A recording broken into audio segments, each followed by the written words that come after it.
আসসালামু আলাইকুম বন্ধুরা, এই এক মাসে আপনি যদি ফাইবারে সফল না হতে পারেন তাহলে আমার ডিসক্রিপশন বক্সে আমার হোয়াটসঅ্যাপ নাম্বার দেওয়া আছে, সেখানে যা খুশি তা করতে পারেন।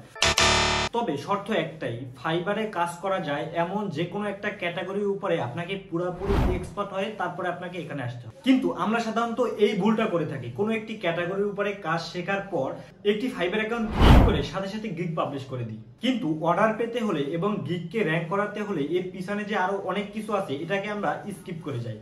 যদি সহজভাবে বলি, আমি 2019 সালে প্রথম ফাইবারে একটি অ্যাকাউন্ট করেছিলাম। 250টা প্লাস অর্ডার কমপ্লিট হওয়ার পরে 2 লেভেল সেলার থাকা অবস্থায় কোনো কারণে আমার ফাইবার অ্যাকাউন্টটি ডিসেবল হয়ে গেছিল। 15 দিন পর আমি নতুন একটি ফাইবার অ্যাকাউন্ট ক্রিয়েট করেছিলাম এবং গিগ পাবলিশ করার ঠিক 3 ঘন্টার মাথায় কিন্তু আমি একটি $45 অর্ডার পেয়েছিলাম। আর এর একটাই কারণ হলো, ফাইবারের মধ্যে সবচেয়ে অপ্রয়োজনীয় যে বিষয়টুকু আছে, যেটুকু স্কিপ করলেও কোনো সমস্যা নেই, আমি কখনো সেটুকুকেও স্কিপ করিনি। আর যার কারণে আপনাদের জন্য আমার একটি পরামর্শ থাকবে, ফাইবার অ্যাকাউন্ট তৈরি করার পর অর্ডার পেতে 3 থেকে 6 মাস ওয়েট করার থেকে ফাইবার অ্যাকাউন্ট তৈরি করার আগে আপনি 1 মাস সময় হাতে নিয়ে ফাইবার অ্যাকাউন্ট তৈরি করুন। তাহলে আপনাকে আর 3-6 মাস ওয়েট করতে হবে না, 5 থেকে 7 দিনের ভিতরে আপনি অর্ডার পেয়ে যাবেন। ফাইবার সম্পর্কে মাত্র 2 দিন জেনে আপনি কিন্তু ফাইবারে একটি অ্যাকাউন্ট তৈরি করতে পারেন এবং গিগও পাবলিশ করে দিতে পারেন। তারপরেও আমি এখানে 1 মাসের কথা আপনাদেরকে বলেছি, নিশ্চয়ই এর পিছনে একটি কারণ আছে। আর এই 1 মাসে কিছু গুরুত্বপূর্ণ বিষয়ের উপরে আপনাদেরকে রিসার্চ করার কথা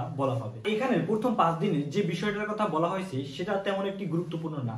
এই 5 দিনে আপনাকে বেসিক সম্পর্কে জানতে হবে, মানে ফাইবার কি, ফাইবার কিভাবে কাজ করে, কিভাবে অর্ডার পাবেন এবং অর্ডার পেলে কিভাবে আপনি ডেলিভারি করবেন, এই সব বিষয় সম্পর্কে আপনি মোটামুটি ভাবে ফাইবার সম্পর্কে ধারণা নেওয়ার জন্য 5 দিন সময় নিতে পারেন। এরপরে দ্বিতীয় নম্বরে রয়েছে অন্যের গিগ দেখা। আপনি যে ক্যাটাগরি বা যে নিশের উপরে কাজ করবেন, ওই নিশের উপরে দেখবেন ফাইবারে আরো হাজার হাজার সেলার কাজ করতেছে। সেখান থেকে আপনি একের পর এক গিগ গুলো ওপেন করুন এবং দেখতে থাকুন তারা কিভাবে কাজ করতেছে, তারা কত দিনের জন্য কত ডলার চার্জ করতেছে, অথবা কি কাজের জন্য তারা কত ডলার চার্জ করতেছে, কি পরিমাণ কাজ আছে। এছাড়াও আপনার আশেপাশে যে ক্যাটাগরি গুলো আছে যার উপরে আপনি কাজ করবেন না, সেগুলোর উপরেও আপনি অন্যের গিগগুলো দেখতে পারেন এবং দেখে দেখে আপনি নিজের ভিতর একটি ধারণা নিতে পারেন। আর এই কাজটা মাত্র 2 ঘন্টা সময় ব্যয় করেও কিন্তু আপনি করতে পারবেন, কিন্তু তারপরেও আমি আপনাকে এখানে 10 দিন সময় দিতে বলবো। এরপরে তৃতীয় নম্বরে হলো গিগ রেডি করা। একটি গিগ তৈরি করার জন্য সাধারণত পিকচার, ভিডিও, টাইটেল, ডিসক্রিপশন,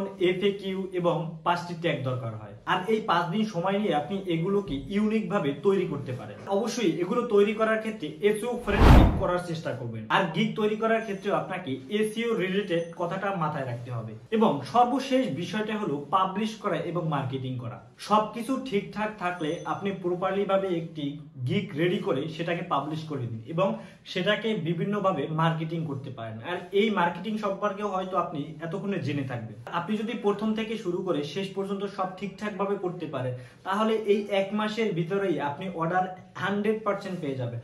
যদি কোনো ক্ষেত্রে নাও পান, সেক্ষেত্রে আমার ডিসক্রিপশন বক্সে আমার হোয়াটসঅ্যাপ নাম্বার দেওয়া আছে, সেখানে নির্দ্বিধায় যোগাযোগ করতে পারেন, এমনকি আমার ওই নাম্বারে ফোনও করতে পারেন। আশা করি ভিডিওটি বুঝতে আপনাদের কোনো ধরনের সমস্যা হয় না। সঠিকভাবে ধৈর্য নিয়ে কাজ করুন, কোনো কাজের মার্কেট প্লেসে অভাব নাই, এই কথাটার উপরে ভরসা রাখতে পারেন। অভাব শুধু একটাই, সেটা হলো দক্ষ লোক।